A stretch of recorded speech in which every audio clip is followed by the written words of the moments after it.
اللهم صل أفضل الصلاة على أسعد مخلوقاتك سيدنا محمد وعلى آله وصحبه وسلم عدد معلوماتك ومداد كلماتك كلما ذكرك الذاكرون وغفل عن ذكره الغافلون آمين اللهم آمين. أعوذ بالله من الشيطان الرجيم. بسم الله الرحمن الرحيم. الحمد لله والصلاة والسلام على سيدنا ومولانا رسول الله وعلى آله وصحبه ومن والاه في مبدأ كل أمر ومنتهى. رب اشرح لي صدري ويسر لي أمري واحلل عقدة من لساني يفقه قولي ثم أما بعد. Teman-teman yang dimuliakan Allah, Assalamualaikum warahmatullahi wabarakatuh. Kita kembali mengkaji kitab Is'adul Bariyah fi Ahkamil Udhiyah karya Syekh Hisham Kamil Hamid Musa Al-Azhari. Nafa'anallahu ta'ala bi'ulumihi wa bi'ulumi masyayikhina fid dharaini amin. Pada video sebelumnya kita berbicara tentang sifat-sifat hewan kurban. Ringkasan dari bahasan kemarin adalah sifat hewan kurban itu terkategorikan menjadi 3 sifat. Ada sifat yang dianjurkan, ada sifat yang makruh, dan ada sifat yang terlarang. Yakni ada sifat-sifat yang kalau ada dan melekat pada hewan kurban, maka hewan tersebut sangat dianjurkan untuk disembelih dalam ibadah hewan kurban, dalam ibadah penyembelihan hewan kurban. Yang kedua, ada sifat-sifat yang kalau melekat pada suatu hewan, maka makruh hukumnya hewan tersebut untuk disembelih dalam ibadah kurban. Dan ada sifat-sifat yang apabila melekat pada hewan, maka hewan tersebut tidak boleh disembelih dalam ibadah kurban, yang apabila dipaksakan untuk disembelih maka penyembelihannya tidak sah. Yakni apa maksudnya tidak sah? Yakni penyembelihannya berstatus sebagai penyembelihan biasa dan dagingnya apabila dibagikan statusnya adalah sedekah daging biasa, bukan kurban. Hari ini insya Allah kita akan lanjut pada bahasan kita berikutnya, yaitu ma yashtarit fi dzabih. Apa yang disyaratkan pada seseorang yang akan menyembelih hewan kurban, pada penyembelih ya. Mungkin seseorang ada yang bertanya, apa bedanya dengan orang yang berkurban? Apa bedanya orang yang berkurban dengan orang yang menyembelih hewan kurban? Yang perlu difahami teman-teman, tidak setiap orang yang berkurban itu memiliki kemampuan untuk menyembelih. Ada kalanya dia mampu berkurban tapi tidak punya keahlian atau takut darah sehingga tidak bisa melakukannya. Bagaimana solusinya? Boleh meminta orang lain untuk mewakilkan penyembelihan hewan kurban itu atas nama kita, yakni atas nama orang yang berkurban. Nah, bagi yang menyembelih mesti memenuhi syarat-syarat yang ditentukan. Paling tidak ada 2 syarat. Yang pertama, penyembelihnya itu muslim. Yang kedua, mesti menyembelih karena Allah Subhanahu wa taala. Insya Allah kita akan masuk pada rinciannya berikut ini. Qala radhiyallahu anhu arda ma yashtaritu fi dzabih, apa-apa yang disyaratkan pada orang yang menyembelih hewan kurban. Awalan ayyakuna dzabihu musliman, hendaknya yang menyembelih itu adalah seorang muslim. Wa hadza huwal afdal, dan inilah yang paling utama, yakni si tukang jagalnya itu muslim. Wa tajuzu dzabihatu ahlil kitab wa hum al-yahud wan nasara. Tapi boleh juga disembelih atau boleh juga penyembelihan ahlu kitab, yaitu orang-orang Yahudi dan Nasrani. Boleh, tapi kata para ulama yajuzu ma'al karahah, boleh tapi makruh. Ana wallahu a'lam, saya menduga pada pembahasan ini yang dimaksud ahlu kitab adalah ahlu kitab yang masih memegang teguh ajaran murni nabi-nabinya. Yani kalau Nasrani atau Kristen adalah Nasrani atau Kristen yang masih memegang teguh ajaran Nabi Isa, yang tidak menyembah Tuhan lain selain Allah Subhanahu wa taala. Begitu juga dengan orang-orang Yahudi yang masih memegang teguh ajaran Nabi Musa alaihissalam dan tidak menyembah Tuhan lain selain Allah Subhanahu wa taala. Wa qala ta'ala wa ta'amul ladzina utul kitaba hillul lakum wa ta'amukum hillul lahum. makanan orang-orang ahlu kitab itu halal bagi kalian dan makanan kalian juga halal bagi mereka. Makanan apa yang dimaksud? Nah, ta'amul ladzina utul kitab hilul lakum, makanan ahlu kitab adalah halal untuk kalian. Makanan yang dimaksud adalah makanan dari hewan yang disembelih. Dan hewan yang disembelih yang dimaksud adalah hewan yang dihalalkan Allah kepada kita kaum muslimin. Adapun hewan yang disembelih tapi tidak halal seperti babi, anjing dan seterusnya yang barangkali biasa dimakan oleh mereka tapi itu haram dimakan untuk kita, meskipun disembelih oleh ahlu kitab tetap tidak boleh dimakan oleh kita dan tetap sembelihannya haram untuk dimakan. Jadi wa ta'amul ladzina utul kitab, makanan yang disembelih atau makanan ahlu kitab itu yakni makanan dari hewan yang disembelih. Dan hewan yang disembelih yang dimaksud adalah hewan yang disembelih atau jenis hewan yang dihalalkan Allah untuk kita juga. Contohnya seperti unta, sapi, kambing atau domba. Naam, wa ta'amul ladzina utul kitaba hillul lakum wa ta'amukum hillul lahum.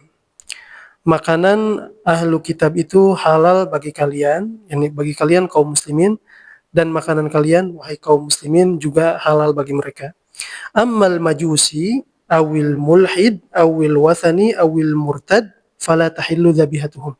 Adapun orang-orang majusi yang menyembah api, kemudian ateis, kemudian penyembah berhala, yakni orang yang menyembah Tuhan selain Allah Subhanahu wa taala, dan orang yang murtad, yakni orang muslim yang keluar dari agama Islam, fala tahillu dzabihatuhum, maka tidak halal sembelihan mereka. Mana tidak halal sembelihan mereka, yakni daging hasil sembelihan mereka tidak halal untuk dikonsumsi. Kenapa? Karena statusnya bangkai dan bangkai haram untuk dimakan. Yang kedua, alla yadzbah li ghairillah, hendaknya tidak menyembelih untuk selain Allah. Mana untuk selain Allah? yakni tidak menyembelih hewan dalam rangka ibadah kepada selain Allah Subhanahu wa taala. Ya fulan, ini sembelihan ini untuk siapa? Untuk Lata dan Uzza misalnya, sebagai bentuk peribadatan kepada mereka. Ini tidak boleh. Dan ini salah satu bentuk kekufuran. Naam, jadi penyembelihan hewan kurban itu bagi yang menyembelihnya harus menyembelih karena Allah Subhanahu wa taala. Mana karena Allah Subhanahu wa taala, yakni sebagai bentuk ibadah kepada Allah Subhanahu wa taala. La yadzbah li ghairillah, hendaknya tidak menyembelih untuk selain Allah. Au ala ghairi ismillah, atau hendaknya tidak menyembelih dengan selain nama Allah. Bismillata wal Uzza, dengan nama Lata dan Uzza, atau dengan nama Freddie Mercury, dan seterusnya itu tidak boleh. Ka'an yadhkur inda dzabhi ghairi ismillah, seperti misalnya ketika sedang menyembelih menyebut nama lain yang dimaksudkan untuk beribadah terhadap nama yang disebut. Faidah, yajuzu lil mar'ah an taquma bi dzabhil udhiyah wal afdal an tuwakkila man yadhbah anha wa kadzalika al khuntha. Boleh hukumnya bagi seorang perempuan untuk menyembelih hewan kurbannya sendiri, tapi alangkah lebih baiknya atau alangkah lebih utamanya apabila penyembelihannya itu diwakilkan oleh orang lain. Kenapa? Kata para ulama, li'annaha fil ghalib lam tuwajjididz dzabh. Karena biasanya seorang perempuan, apalagi yang tidak piawai ya, biasanya menyembelih dengan tidak baik. Dengan tidak baik yakni dengan penyembelihan yang bisa menyiksa hewan kurban, yang asalnya hanya satu tarikan misalnya, ini bisa 1 jam karena tidak mahir dan seterusnya. Wa kadzalikal khuntha, begitu juga dengan banci ya. Walaha an tashhad dzabhaha wa tukabbir wa tusalli ala nabi, dan dia boleh menyaksikan penyembelihan hewan kurban miliknya sambil bertakbir dan bersolawat kepada Nabi Muhammad SAW. Yang kedua, yukrah lil a'ma an yakuma bi dzabhil udhiyah bi nafsihi. makruh bagi orang yang buta untuk menyembelih hewan kurbannya sendiri. Li'annahu rubama akhta'al madhbah. Karena boleh jadi dia salah memotong hewan kurban yang dipotongnya. Yani potensi kesalahan pada orang yang buta dalam penyembelihannya sangat besar. Kemudian yang ketiga, yukrahu dzabhu sakran wal majnun al-udhiyah binafsihi. Makruh hukumnya penyembelihan yang dilakukan oleh orang yang mabuk ataupun gila. Ya. Li'annahu la yu'man ay yukhti'al madhbah. Karena tidak aman dalam penyembelihan hewannya. Yani potensi kesalahannya juga sangat besar di sana. Potensi kesalahan menyembelih. Fayaqtul al-hayawan al-mudhabi. Boleh jadi dia hewannya terbunuh tapi belum terputus urat saluran udara dan urat saluran makannya, hulkum dan marinya, sehingga kalau mati sementara dua urat ini belum putus, maka hewannya berstatus sebagai bangkai dan bangkai itu najis dan najis tidak boleh dikonsumsi. Kemudian yang keempat, yajuzu lis-shabi al-mumayyiz ay yadhbah al-udhiyah. Boleh bagi seorang anak kecil yang sudah mumayyiz. Mana mumayyiz ay yaqilul khitab. Dia bisa mengerti suatu perkataan. Contohnya misalnya disuruh beli kopi ke warung, pergi ke warung dan yang datang benar-benar kopi gitu ya. Dia mengerti perintah, mengerti larangan dan seterusnya. Nah, anak kecil boleh menyembelih hewan kurban, tapi anak kecil yang mumayyiz ya, yang sudah mengerti perintah dan larangan, mengerti sebuah perkataan. Kemudian yang kelima, yukrahu dzabhul fasik alladzi yujahir bil ma'siyah wa murtakibil kaba'ir. Makruh hukumnya penyembelihan hewan kurban yang dilakukan oleh orang fasik, yakni orang yang terus-menerus melanggar aturan-aturan agama dan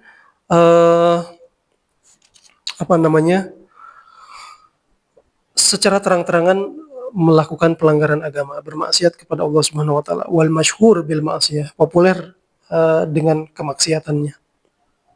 Hadza makruh. Yang keenam, yustahabbu ayyakuna dzabih min ahli shalah wa taqwa. Nah ini, kalau kita tidak bisa menyembelih hewan kita sendiri, boleh minta diwakilkan oleh orang lain. Siapa orang lain yang paling afdal? Yaitu orang yang ahlu taqwa dan ahlu shalah, soleh dan taqwa. Yani tokoh agama insyaallah kita ya, para asatid, para kiai, boleh meminta beliau-beliau untuk menyembelihkan hewan kurban kita atas nama kita. Kemudian aulan nasi bidzabhi ar-rajul al-aqil al-muslim, thumma al-mar'ah al-aqilah al-muslimah, thumma as-sabiy al-muslim mumayyiz, thumma al-kitabi, thumma al-majnun was-saqran. Nah, tartib atau urutan orang yang menyembelih hewan kurban. Yang pertama adalah seorang laki-laki muslim yang taat beragama, perempuan muslimah yang taat beragama juga, tentu saja dua-duanya waras ya. Kemudian yang ketiga anak kecil yang mumayyiz, yang keempat ahlu kitab, yang kelima majnun dan saqran, orang gila atau yang mabuk. Hakadha, itu teman-teman yang bisa disampaikan pada video kali ini. Ringkasan dari apa yang tadi kita sampaikan, orang yang menyembelih hewan kurban itu harus memenuhi dua syarat.